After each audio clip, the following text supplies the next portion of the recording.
Scotty doesn't know that Fiona and me do it in my van every Sunday. Welcome to the Brunch Gimmick. I am Laurence Cartier. I am, of course, singing that because WWE is in the middle of their EUROTRip. All over the world. We'll be talking about that. We'll be talking about John Cena breaking up with us. God, that's so sad. And I just thought it was going to be forever, but it went down in flames. We've got Sandy in the chat. Sandy, how guten Tag, my friend? How are you doing today? I'm doing fine. I had a fairly fun weekend. Get low-key this weekend. I went shopping yesterday. I actually ended up, God, I picked up a bunch of few figures. Zach in the chat, boss man Zach, saying hello. So yeah, yesterday I ended up going to Walmart to pick up some stuff. Ended up they were liquidating their AEW figures for some reason. So I got both members of Proud and Powerful. Look at that. Santana and Ortiz for $7 each, which down from the almost $40 they were each before. And I did spend a little more. Oh, that's right. That's not just talking about Moxley human pincushion. That's not just talking about Moxley spot. That is also my IMDb credits. Well, is it IMDb if it's straight up Pino? We don't know. So this broke me because clearly a Sandman figure, and you're thinking, oh, they're gonna obviously label it the Sandman. But what really popped me was it's his WCW figure. So it's the Hardcore Hack. And that thing made me very, very happy. I'm like, I have to spend money on this. It is their Monday Night Wars line of figures. And it made me laugh very hard that it's the Hardcore Hack name, which, man, good for you for getting that check. But they were not subtle in their hate of ECW. They one of the most famous ECW guys. They literally called a Hardcore Hack. Man, get that check, Sandman, but you're really throwing your old ECW guys under the bus for that check. How was everyone else's Sunday? I literally just, yeah, exactly like the Hardcore Hack. Man, Eric Bischoff was not subtle in calling him the Hardcore Hack. At first when I saw him, are they saying this is from the Hardcore Pack? Oh no, they're using his WCW name. Instead of, calling him the every name everyone else knows him by, instead of like 12 WCW nerds. We're like, no, that's the hardcore hack. I don't know a sad man. And whatever his like shitty WCW theme was, I'm assuming it wasn't Enter the Sandman, because I doubt they would pay the money for that. But yes, big week in wrestling this week. WWE continuing on their pre-Mania EUROTRip tour. And I promise I won't keep singing Scotty Doesn't Know. But Scotty doesn't know. Oh, don't tell Scotty. Yeah,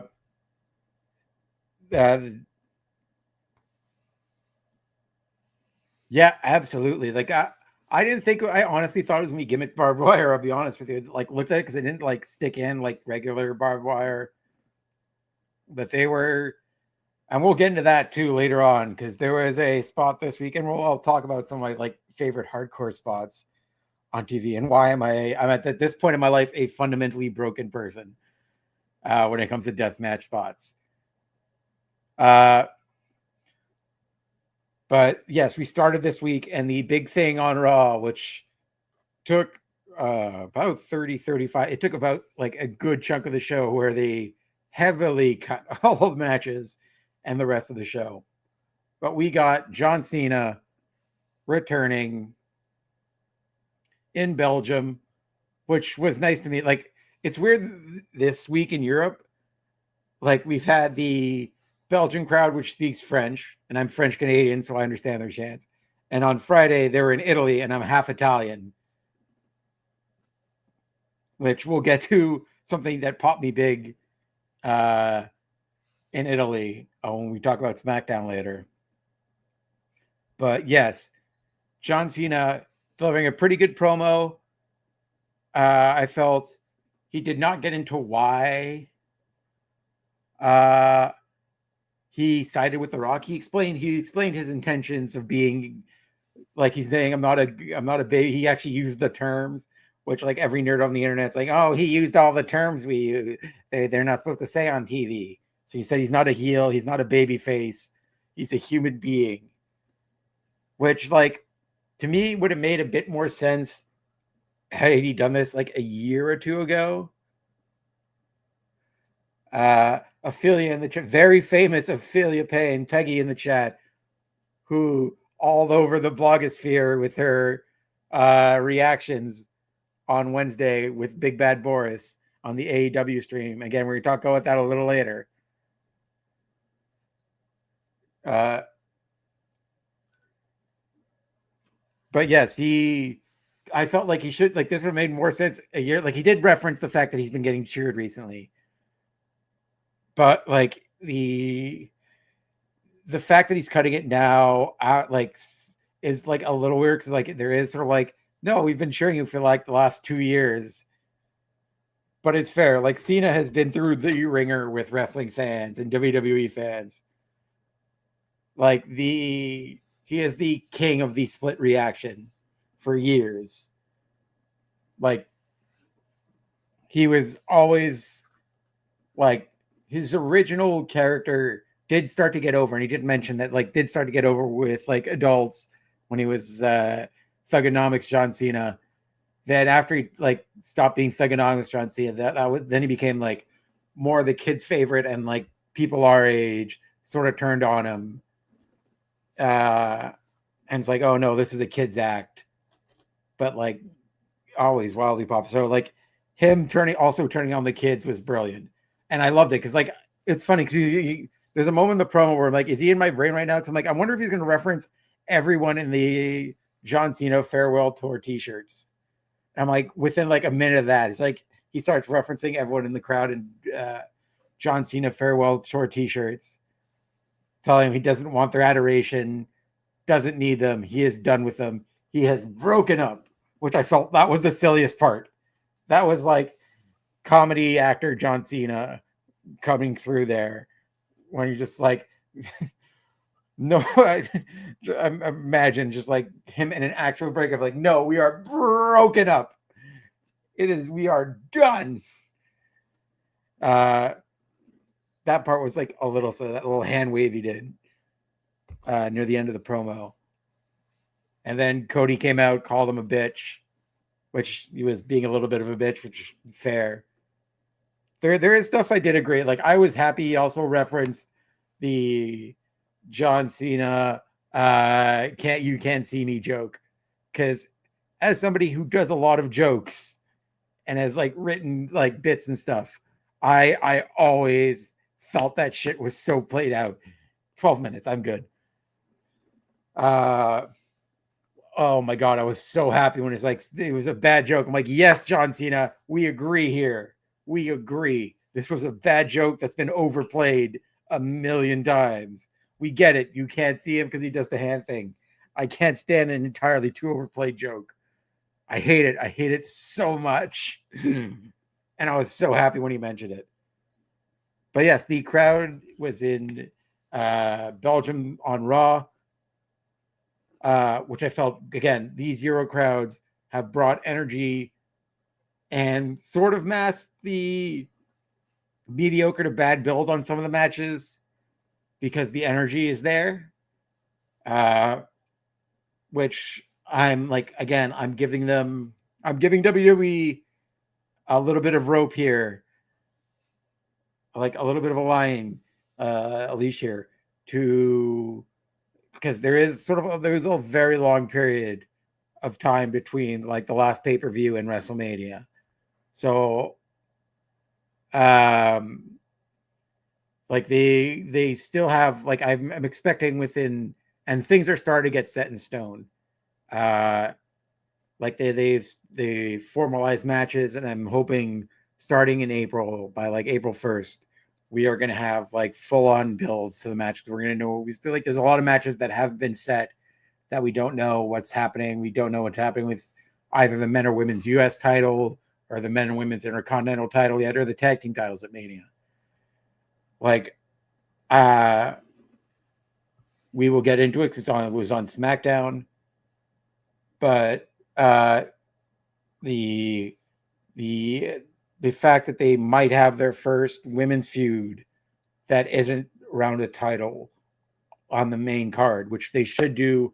I'm still like fully expecting to put it on the SmackDown before Mania, like the Friday right before WrestleMania. I think it should be on the main SmackDown show, that Naomi match, like that feud there with Jade Cargill deserves, I think, to be on the main card.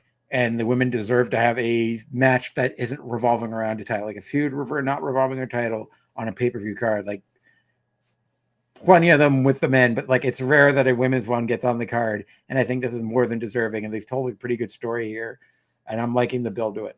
But yes, for Raw, the majority of the show centered around that one promo. We also got Jey Uso who won in a squash match, which didn't love particularly. Like, it feeds into everyone, the Jey Uso. It just feeds into the polarizing narrative online with the JSC reaction. Like, I am a person who believes he should be in that position.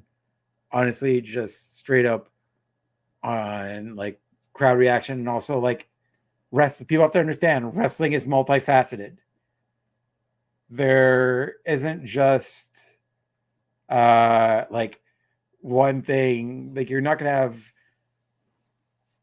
Yeah, I felt that it was obviously because of Cena's promo of Sandy, but like it didn't help people who have been like berating him with tweets constantly that he can't wrestle, and that because he's not a great wrestler, he shouldn't be in that position, and that's like squandering Gunter, which I disagree with. I think it's going to be a fun match at Mania, and I think like there are more ways to get over as a wrestler, and Jey Uso has done that in spades, man. Like, he is so massively over, and people who say he's just an entrance, he was over before that entrance. He got over in like 2021, 2022. He was already an over single star. Like the stuff in the bloodline, he definitely started to separate himself.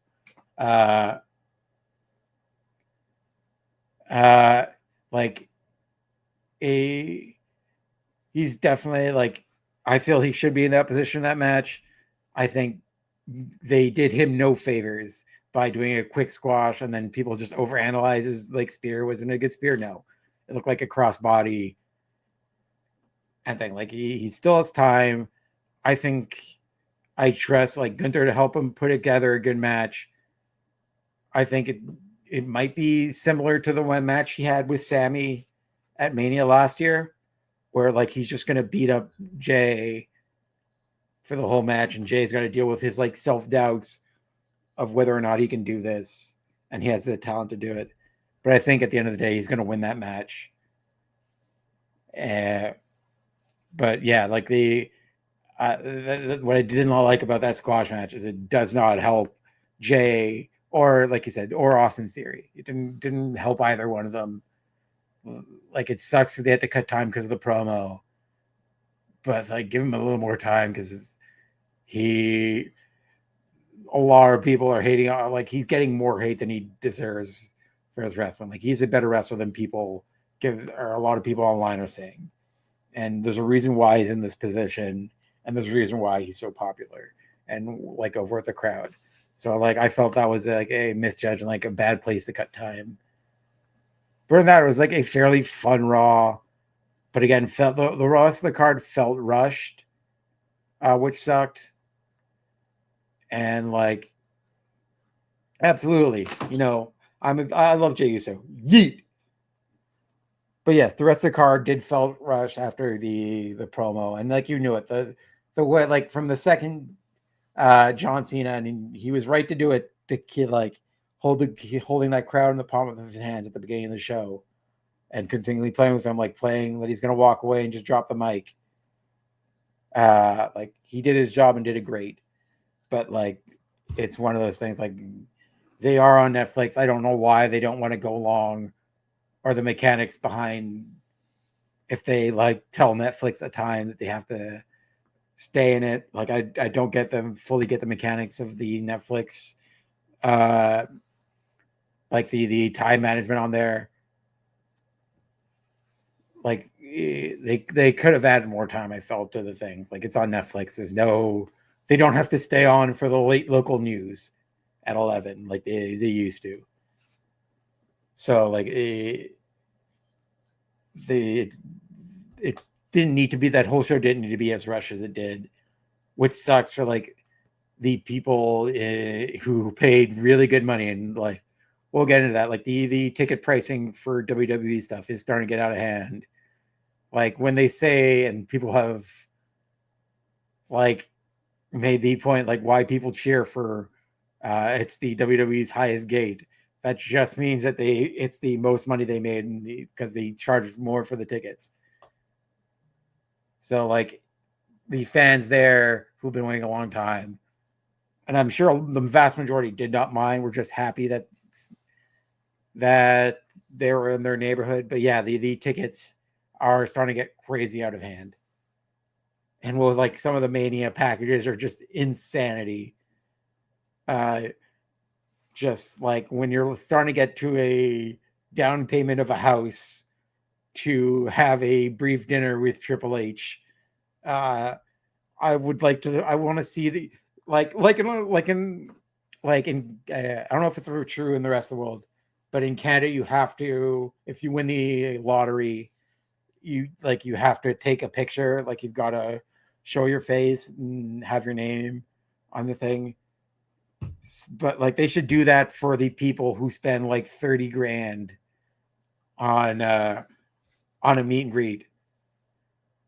Like I want to know the person who does this shit, because those packages for Mania are absolutely insane. Like I need to know the people who have that money or are that bad with money that would pay for that. But yes, Raw, there wasn't like too much to write home about the rest of Raw.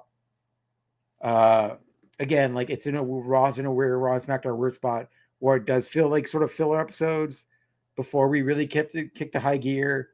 for Mania season, which is coming probably this week and the week after, is when things are really going to pick up. We did get matches set in stone that weren't, I think, mostly on SmackDown.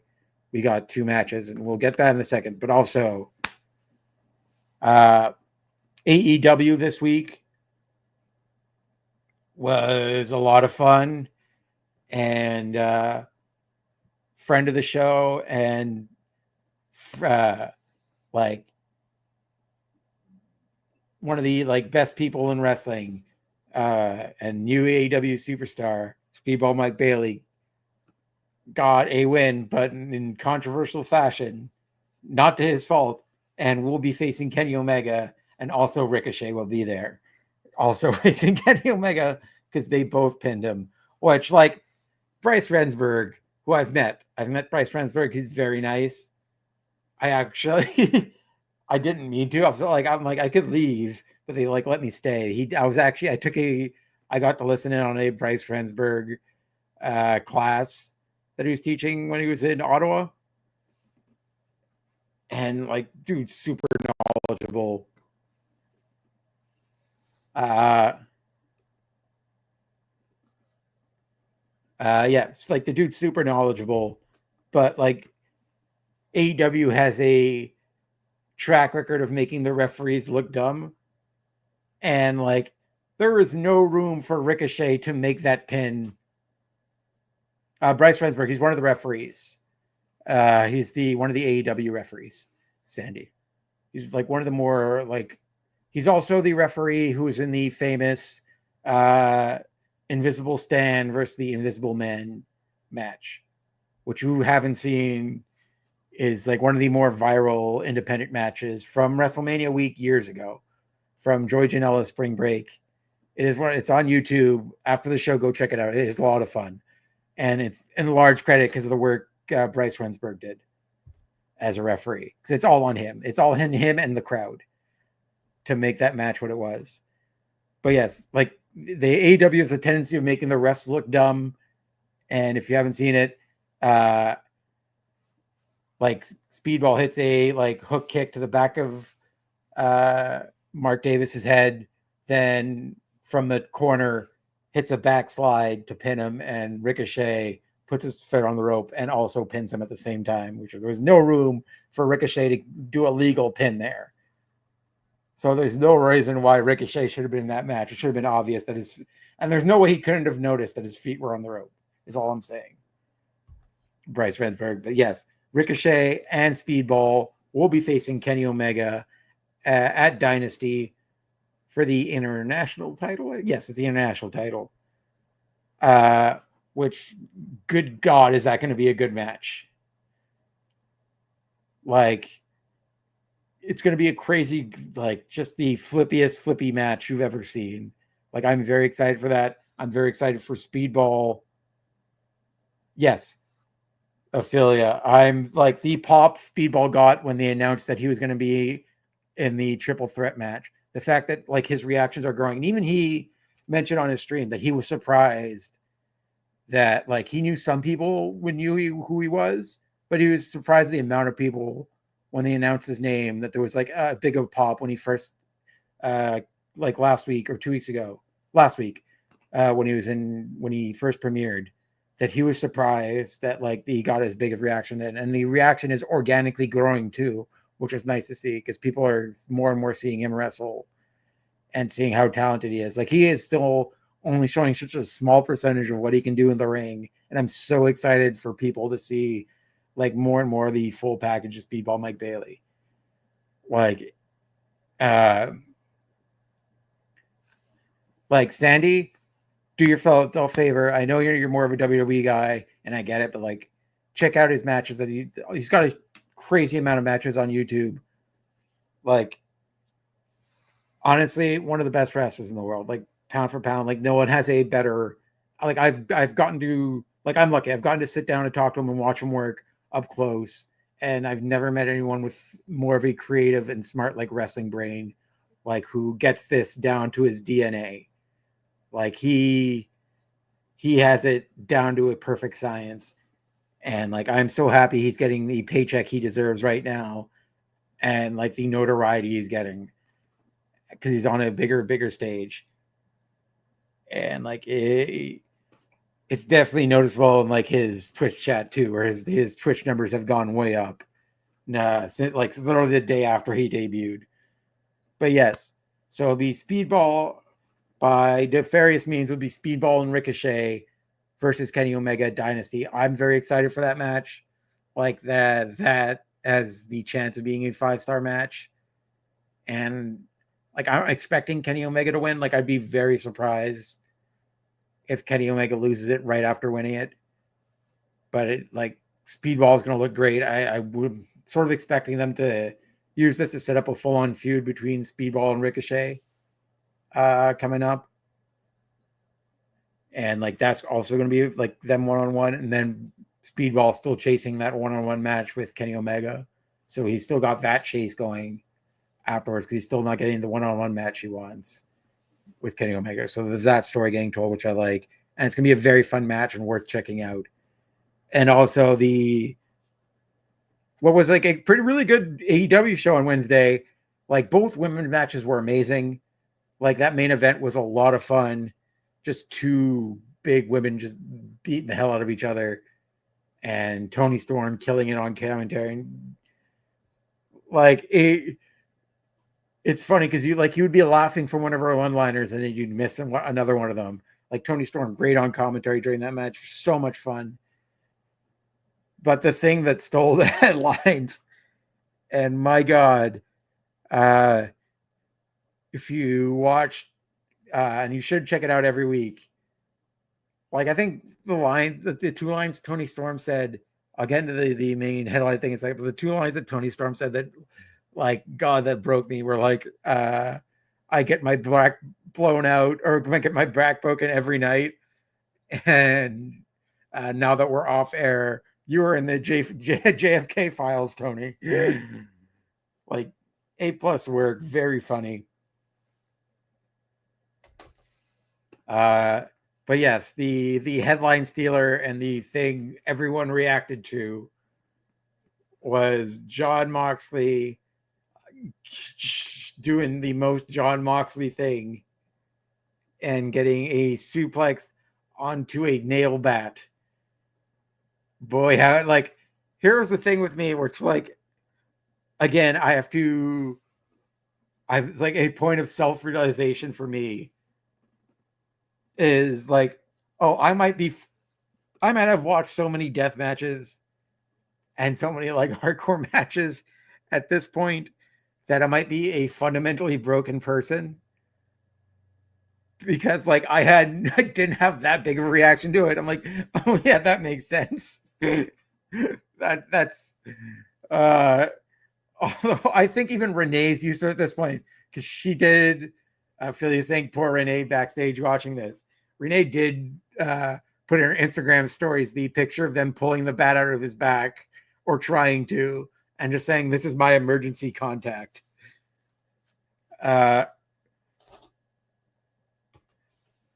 Like, absolutely wild scene for 8-9 p.m. on a Wednesday. Like, the fact that they're doing deathmatch spots that early, like on free TV too, or free TV on TV, on weekly TV, is crazy to me. I felt like I mentioned on Beards this week, I was on the 200th episode of Beards, and if you haven't watched it, go back and check it. Congratulations to both JPJ and Pluggo on their continually being the flagship show on this network. But yes, this should have been the main event of the last pay-per-view. Like, it should have been a street fight. I don't know why it wasn't. I don't know why they redid the match this week. But man, that bump is going to be one of those remembered for a while.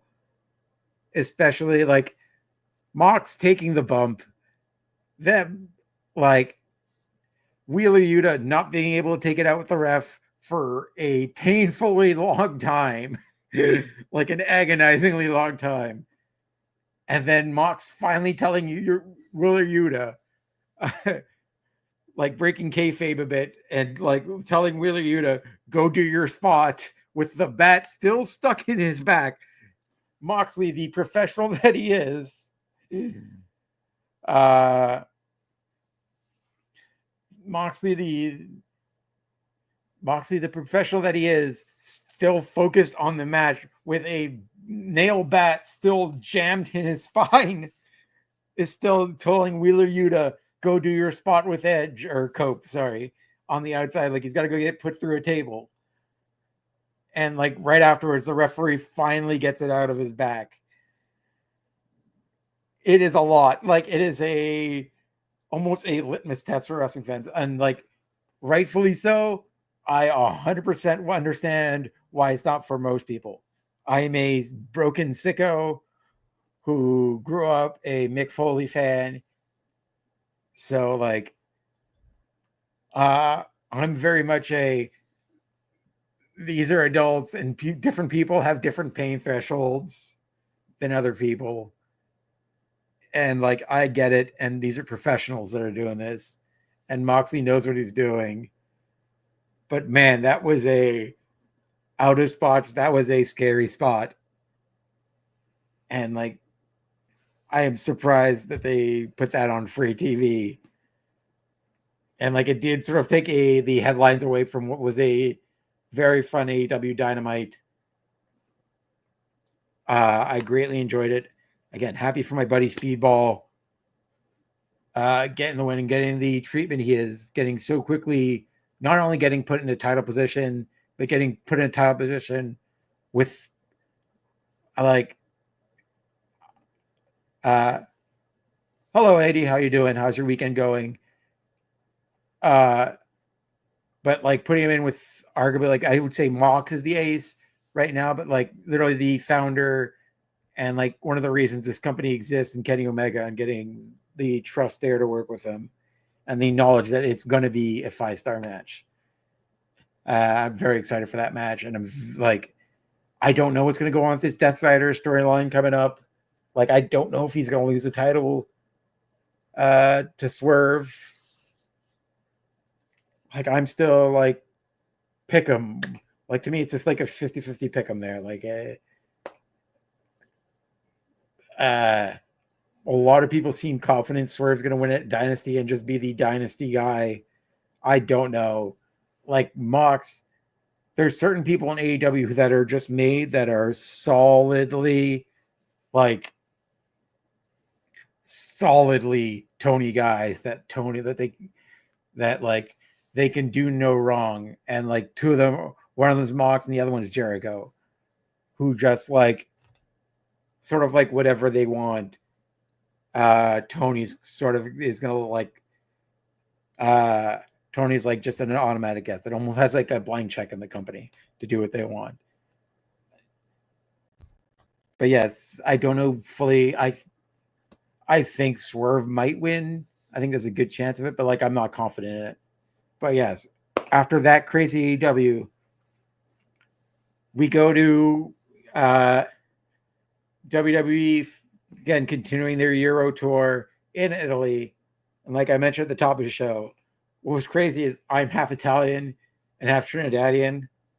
And like there was like obviously in Italy, everyone had their Italian flags out, but like I think it's the same dude. I think it's like he's literally like Trinidadian flag guy on Twitter, and he's in the like green shirt guy gets all the like praise, but there's also Trinidadian flag guy who's also on the front row lot.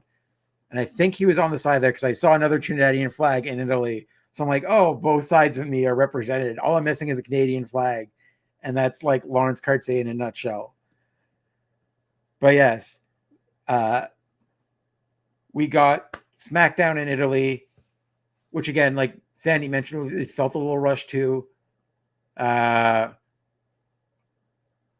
But also, like, it is super fun. I get home just in time to watch these shows.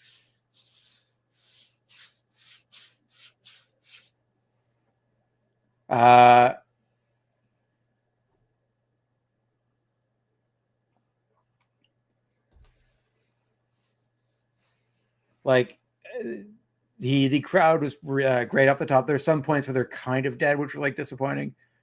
Love the person who did the like Photoshop of the Mona Lisa.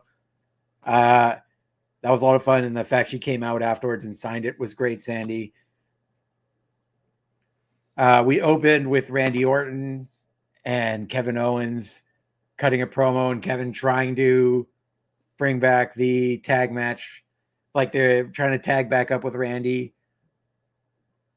which like I like the promo, but there is one moment in this promo, and I tweeted out that I popped hard for, and this goes hard in the Laurence Cartier lore. Randy Orton, as he way to pop the crowd, referenced Roberto Baggio. Now, the thing about Roberto Baggio in my household is famously in the 1994 World Cup final against Brazil, they went to a shootout. Roberto Baggio not only missed, but punted that shit clear over the bar. And as a kid, even though I'm half Italian, we grew up Brazil soccer fans because my dad was from Trinidad and wanted us to know what winning, like the Italian soccer is famously very boring the way they play soccer and not very fun. And my dad was a diehard Brazil fan. So we were raised Brazil fans. So in our household, whenever you would screw up, we'd always say, oh no, he Baggio'd it. So Randy Orton referencing Roberto Baggio made me very, very happy because literally every time we'd screw up in my house, oh no, somebody Baggio'd it. Which he was a great player and a great Italian soccer player for years.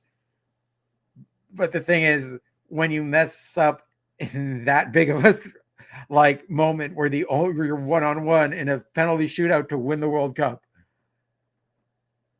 I mean, yes, there are way more current players he could have mentioned from the last year, like Totti or Buffon or something like he could have mentioned Francesco Totti. Like there are a lot of players he could have mentioned, which are more current. But the fact he referenced Roberto Baggio made me so happy because like that is a player that means a lot in my household. Because my mom, who's Italian, it was sort of like a way of teasing her too, growing up. But yes, Randy Orton referencing Roberto Baggio in his promo made me very, very happy. Like, is Randy trying to pop me personally here? The old man watching this who is like grew up a diehard football fan. But yes, it was a pretty decent promo. Randy Orton taking his time to get out so the crowd can sing his entrance music is always great. Is always a lot of fun. And I think the other, like we got 2 confirmed matches out of this, which like it was confirmed. The last one was confirmed after the show by like Triple H's Twitter. Like one of them confirmed WrestleMania matches is going to be, actually, no, it wasn't confirmed. That was my bad. That was a fake graph. One of the matches that was confirmed. Actually, yeah, we did get Randy and Kevin confirmed for Mania. And we also later on the show, after a wasn't very long, the promo, because they've been building up and it was the main event. It was in the main event slot, the promo between CM Punk, Seth Rollins, and Roman Reigns. And I think it did work in the long run. That didn't need to be a long promo from each of them because like these 3 guys hate each other and like they clearly hate each other and have a long history with each other. So like it makes sense that they don't have that much to say. That like they just want to throw hands, and that's pretty much what happened. Like I like that CM Punk kept it short, and like I think it surprised everyone how quickly he jumped Roman Reigns, and all hell broke loose. But that match is now confirmed for WrestleMania. We've got a triple threat between Roman, Seth, and CM Punk, which I am interested where on the card that match is going to be because you've got 3 of your biggest stars in one match. Yes, a lot of people were disappointed with the promo because Sandy's saying the best line was when they call out the favor. Like a lot of people were disappointed that they thought the favor might be mentioned in the promo, or like they thought you'd find out what it is. Like I'm not expecting it till either right before Mania or right afterwards, with like the fallout. What the favor is. But yes, I did enjoy the Grimace tribal chief or big chief thing that he called both of them. Like I felt CM Punk did a great job, kept it short, and immediately jumped them and set everything off. But that match is now set for Mania. We also got like the on the downside, and like it showed their weaknesses, was the Tiffany Stratton Charlotte promo that they did on there. I don't like Tiffany, great in the ring, very athletic. She still needs work on her promos, and got like eaten alive by Charlotte there. Like it did feel like somebody was out of their depth a little bit. Like for the first time, she felt her age. Like you felt, oh yes, she hasn't been doing this for very long. And being a professional wrestler is very hard because there's a lot of facets to it. And I knew it from the beginning. Like the second they're doing this thing, I'm like, oh man, they're leaving her. Like it is very much a sink or swim type thing. Because like even with the script, it is hard to nail those lines. And if you're just like, you have to have the natural ability to improv and thing. And Charlotte was just better than her because Charlotte's been doing this for longer. Like Charlotte wasn't great at it first either, within like her first year, but she got better, and she like ate her alive throughout the promo. I think it was a mistake for her to go back and say like, yeah, I was your biggest fan and stuff. I think at this point she like should have just like said like, fuck you. We're like, I'm always going to get compared to you, but I'm better than you at a younger age. I'm like leaps and bounds ahead of you than you ever were. Like everyone thinks you're I'm a Charlotte knockoff. No, you're a Tiffany Stratton knockoff. But yes, that promo was like a little bit on the disappointing end. Like at points, like, oh god, I was like cringing a lot. Like I think Tiffany Stratton will get there, and we'll work on her promos, and hopefully it's like the next like year or two, we'll be a lot better on it. But yeah, it just like for the first time showed like a clear weakness in her game. But like that can be worked on over time, and she'll get more comfortable doing promos. But yes, then we got in a sort of surprising fashion, and the commentary did play it up, so everyone knew that it was Jade Cargill's first singles loss on SmackDown, which like Sandy, I completely agree. And I mentioned that last week on the show, how good SmackDown's tag division, and I think Raw's is lacking behind right now. Sadly, it's just like I forget the War Raiders are the tag team champions there all the time. And like it's no fault of theirs because they're a very talented tag team, but it just isn't there yet. Like I think like clearly they're letting Penta do his singles thing and like potentially becoming Intercontinental Champion, and then that again, that's a match that's still up in the air that they haven't done. But like if they put the Lucha Bros together eventually and have like they should put them on Raw, because the Raw tag division could use that jolt of talent. But yes, the Jade Cargill suffering her first singles loss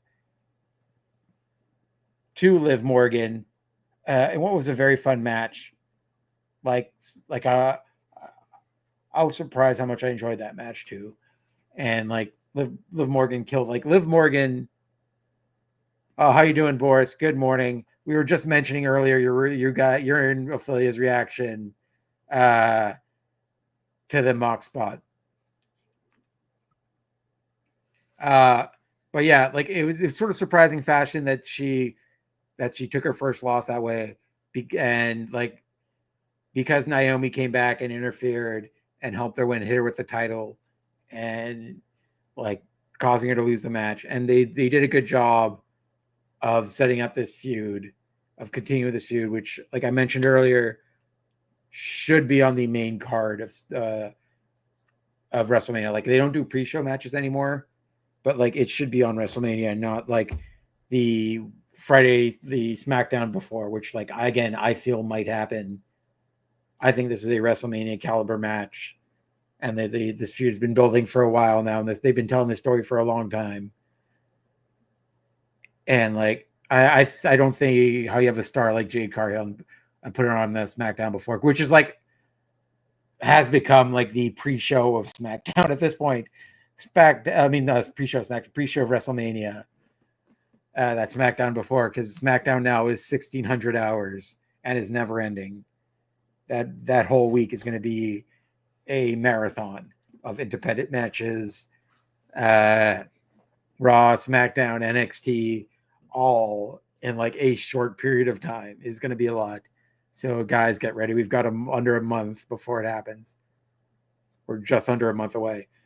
But yeah, Jade Cargill suffering her first loss. Naomi standing strong, doing her pose afterwards, doing Jade Cargill's pose after again pushing her off the apron, pushing her again, and then making that the picture of her shoving Jade off the apron, her profile picture. I have high hopes for this match. I am so happy Naomi's getting a big spot here. Like somebody I love who's just like also like a genuinely good person. Like everyone remembers her too as the voice of reason in Total Divas. And I'm loving heel Naomi. And like I love the position it also puts Bianca Belair in. And like she's been doing good work on Twitter too. It's like I'm not going to crash out. I'm not going to crash out. I'm not going to crash out. Her having to like having her tension split like this, where she knows she needs to be focused on the title now because that's going to be a triple threat, which again hasn't been confirmed. But Rhea Ripley did sign the contract, which is just something you can do. Like people finding out in real time, like apparently you can just sign a contract that doesn't have your name on it, and then it becomes your contract. Yeah, I wouldn't be surprised if Bianca turns heel. Because Bianca's been started going at it with Jade on Twitter too, but also like her acknowledging that she needs to stay focused and it is in this heavyweight, soon to be a triple threat match for the women's title. And like I do like that story they're telling there too, because that's again like you can continue this for months afterwards, like between the three of them.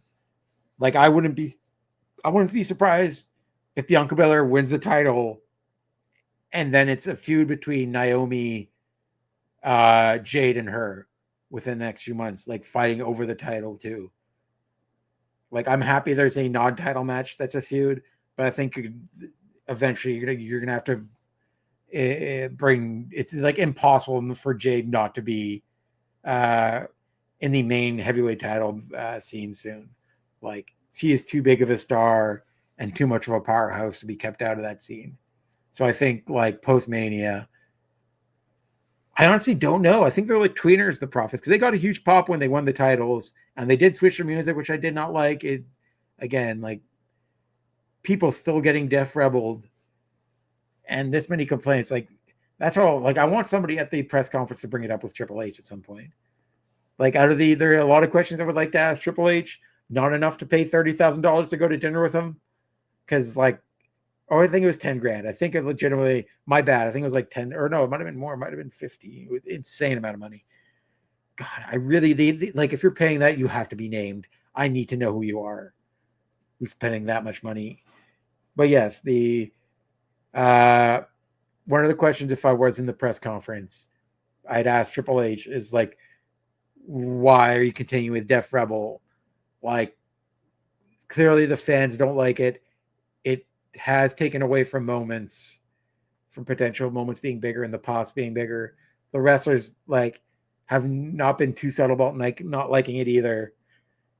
Like there have been rumors of changes, and I would like to know if they're going to change whoever's doing their music soon. Because man, like all the music sounds super generic, like the most generic WWE 2K music for create a character. Yeah, but I think Jim Johnson is just done with wrestling right now. I think he's done. I think he's had his time. I think the break too wasn't the most amicable. But yes, Jim Johnson, obviously one of the greatest of all time to ever do it. But yeah, that's how SmackDown ended, and like a crazy week in wrestling. Like for me, the mock spot is going to be divisive. Like we had, I didn't bring it up earlier because I moved on to something else. Like the Kyle Shaw, a Canadian Goose, brought it up that he hated the spot and he felt it wasn't safe at all. Like my thing with it is you can get him hurt a million different ways in wrestling. Mox knows what he's doing, and like even like those crazy stupid spots, there's always a massive level of risk. Like he could have seriously hurt himself just taking a regular suplex. Like you could never know. It is a gory spot. Like I don't think, like he also mentioned, like kids saying it. Like I heavily doubt kids are going to make themselves barbed wire bats and slam themselves on it.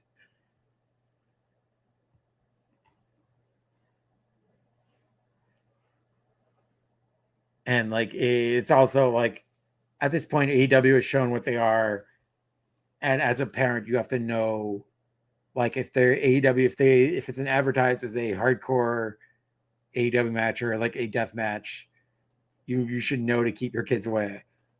Although I was at a literally 2 weeks ago, I mentioned I was at the IWS show, and there was quite a few kids in the front few rows watching the death match, watching the friends being the weapon match, and they were very much into it. Like I thought their parents were going to take them away. I'm like, should they still be here for this? Including a kid in a PCP. I did drugs with PCP Manny t-shirt, which again, a shirt that he cannot wear to school, or they're going to get a call from Child Protective Services, and maybe PCP Manny will get a call from Child Protective Services too. You're doing drugs with children, sir. But yes, as we get closer to WrestleMania, all companies are doing great stuff. AEW Dynasty coming up, which looks great. TNA, who again just had a show. Like I'm not watching because of Tessa Blanchard, sadly. Like it really bugs me that much. And man, is she playing up to what everyone thinks of her. Because good God, that Latino racial like appropriation thing she did was not great. Like she's almost become a parody of herself. But yeah, not great. But than that, like every company is doing pretty good work. WWE, I feel with the next few weeks is really going to settle in, and like it's been it's a weird point. Yes, the Hardys on NXT too, absolutely great. Like I just wish WWE would send bigger stars to TNA. Like clearly they've mentioned that they're using it as a like training ground for like their NXT stars that aren't getting as much TV time. But I wish like even like I would like to see a Chelsea Green over there defend the US title. Because Chelsea Green's been on every show and absolutely killing it. Like I would like to see her in TNA, back in TNA. She was also there right before WWE. But that will also do it for our show. I want to thank everyone for being in the chat this week. The next time you can check out Love Wrestling, we will be live Tuesday morning for Firmly WWE with Drew and JPJ as they break down the goings on of SmackDown and the Raw on tomorrow's Raw. As I think Cena again advertised to being on Raw. Maybe we find out why he has aligned himself with The Rock to turn heel. But yes, be sure to check them out 10 a.m. on the Love Wrestling YouTube and Twitch, and Twitter.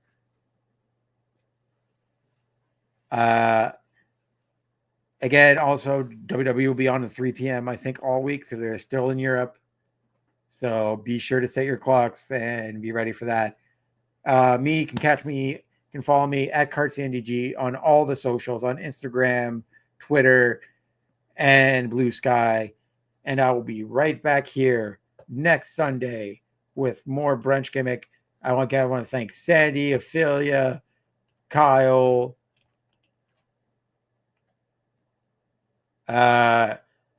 Big Bad Boris, David for copping in the chat, and everyone who came at Addie for coming in the chat, for hanging out. Greatly appreciate you guys. I hope to see you back here next week as we chat another crazy week of wrestling. Oh, it's 9 p.m. in Germany. See, you're almost in regular. Oh, man, that's still late, man. That's too late for me. I would be asleep. I work super early in the morning, Sandy. I get to work at like 5:30 in the morning to eat breakfast, and then I start fairly early. So yeah, that is late for me. I would be firmly asleep. The 3 p.m. start time is perfect for me on the East Coast because I literally just get home from work just as it starts. Oh, we're off 4 p.m. this week. Thank you, Ophelia. Which I'll definitely be home on time for that, which is nice. Again, I thank everyone for hanging out with me. We'll be back here next Sunday to discuss all things wrestling. I appreciate everyone for hanging out. We will see you here. Okay. I wonder if this works. I wonder if this, I did program this as the outro. If I hit end stream, will like, thank you, Ophelia. I'm just going to hit end stream. I programmed the outro into this. It's like a new thing on StreamYard, just like behind the thing. I don't think it's going to work.